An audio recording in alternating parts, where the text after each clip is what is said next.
We weren't allowed to shower. Wear certain clothes or makeup. Forced to do extreme workouts without any food or water. What was I supposed to do? What choice did I have? I kept telling myself to suck it up. It'd be over soon. I was so humiliated. I felt helpless. Ashamed. I would die if anyone found out. It was the worst day of my life. I just remember. I didn't sign up to this. I just wanted to die. From images immortalized in popular culture to hushed accounts of those who've endured it firsthand, hazing is still an unfortunate reality in today's society. All too often, it's only when tragedy strikes that the real horrors of hazing are exposed. Hazing is any activity involving someone joining or participating in a group that humiliates, degrades, abuses, or endangers them, regardless of a person's willingness to participate. Typically associated with collegiate-level sports and fraternal organizations, widespread attempts have been made to halt and condemn the practice of hazing across university campuses nationwide. But the problem of hazing is by no means limited to college campuses or the Greek system. In fact, recent studies have shown that 47% of university students were hazed while still in high school, and almost half of high school students belonging to school groups were hazed. Hazing exists in a wide range of education-based activities, such as athletics, ROTC, performing arts, band, and more. But also may occur in a broader level known as class hazing, where upperclassmen initiate freshmen into high school itself. According to a recent study, the most commonly seen behaviors in high school hazing were being forced to associate with specific people and not others, singing and chanting not related to a game or event, being yelled, screamed, or cursed at by other members of the group, required participation in a drinking game, sleep deprivation, mandatory tattoos or body piercings, forced consumption of large quantities of non-alcoholic beverages, exposure to harsh weather conditions without proper attire, and forced consumption of alcohol to the point of getting sick or passing out. Although some types of hazing may seem worse than others, hazing is wrong and intolerable in any form because of its degradation and abuse of power. Even seemingly harmless types of hazing can spin out of control and often result in riskier forms of hazing as time goes on. Recent data suggests that hazing has become increasingly more violent over the years, with more incidents of physical and sexual abuse. And the trauma of beatings, assault, and alcohol abuse is more than just physical, with powerful emotional and psychological effects as well. In male groups, it may be more physically aggressive. In female groups, females band together to haze or to shame the person who's trying to get into the group. But realizing what you've done later on results in more sadness and profound regret for the bully as well. But for the victim, there's depression, loss of appetite, loss of ability to really socialize fully. But the greatest effect of hazing is the sense of shame, that you were forced to do these things that were contrary to your sense of integrity, and that you did it to belong to the group. And then there's a lot of damaging self-hatred. I sink into this depression. Everything, obviously does not have the brightness that I used to. My future seems uncertain. I just, sink in this really bad depression, and I stopped functioning as well as I could. In response to the hazing crisis, most institutions have adopted anti-hazing policies. Students, as well as faculty, coaches, and athletic directors who knowingly enable hazing to occur are thereby subjected to disciplinary measures such as suspensions, expulsions, and forced resignations. Zero tolerance policies are best. ensuring that hazing in any form or degree will be punished to the fullest extent. Hazing is also illegal in all but 6 states in the U.S.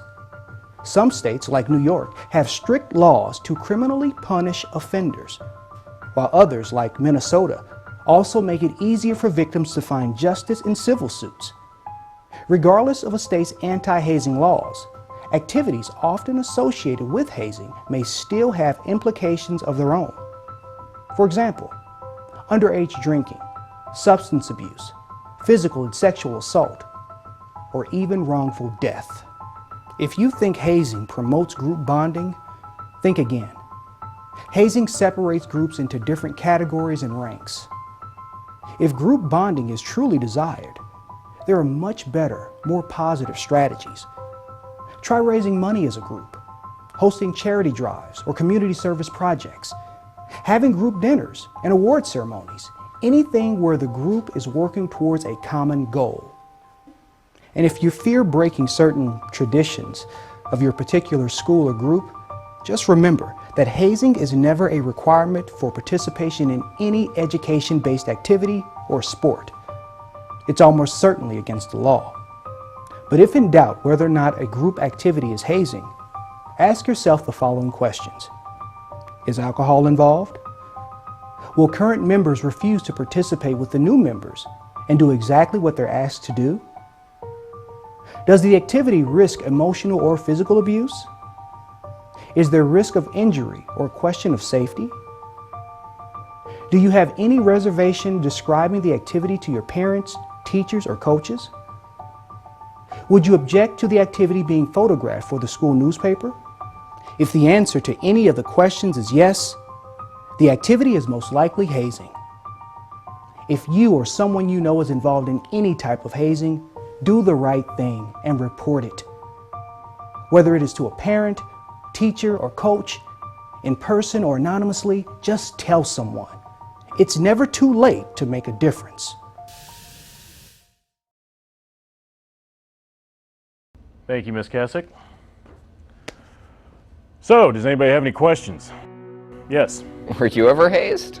Yes, I played lacrosse all through high school, and sadly my school didn't have any sort of official anti-hazing policy back then. As one of the few freshmen on the varsity team, some of the older players thought it necessary to teach me some respect. Funny thing is, it did just the opposite. I didn't look up to those guys, I didn't trust them, and I clearly never respected them. Respect can't be taught, it must be earned. Unfortunately, I didn't really understand that at the time, and as it often goes, when it came to be my turn to do the hazing, I willingly accepted it as my right, my duty. It's not something that I'm proud of, but it's the actual reason that I'm here today, warning and pleading with you to stop and think about the choices you make, and if it's really worth the consequences that those choices may bring. As a victim of hazing, I had some pretty painful experiences, but as bad as they were, nothing compared to the grief, shame, and guilt I feel every day knowing that I had a part in a young man's death. Without going into any detail, I'll just say this. Alcohol is dangerous enough by itself. You combine it with stupid pranks and childish behavior, and accidents are bound to happen. Yes. What I don't get is that if you knew how bad hazing was, why would you do it to somebody else? That's a really, really good question. I would justify it as saying that's just the way things are.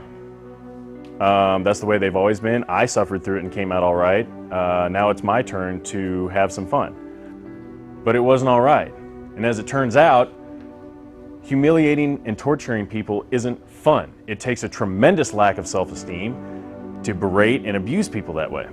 Like bullies. Absolutely like bullies, yes. A low self-esteem is at the root of any type of abuse, whether it's bullies, hazers, or any type of abusers. They all have that in common. Even if they don't realize it, they're putting other people down to actually try and lift themselves back up.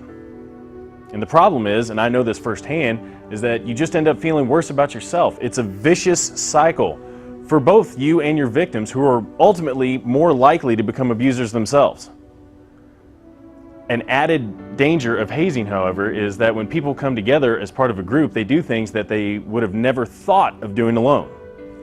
So, before I go, I would like to ask all of you to make a pledge to take a stand against hazing, bullying, and any other type of social behavior that threatens the safety and respect that you all deserve. Of course, it's up to you whether or not you sign. I'm not going to force you to do anything.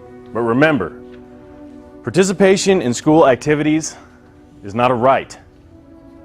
It's a privilege. And you always have a choice. It's not even that important. It's just kind of... Hey guys, how's class? Okay, we had a guest speaker. It was pretty stupid. Was it? Disagreed. I thought he had some good points. Yeah, whatever. You want to go? I'm starving. Yeah, let's go. Hey, hang on a sec.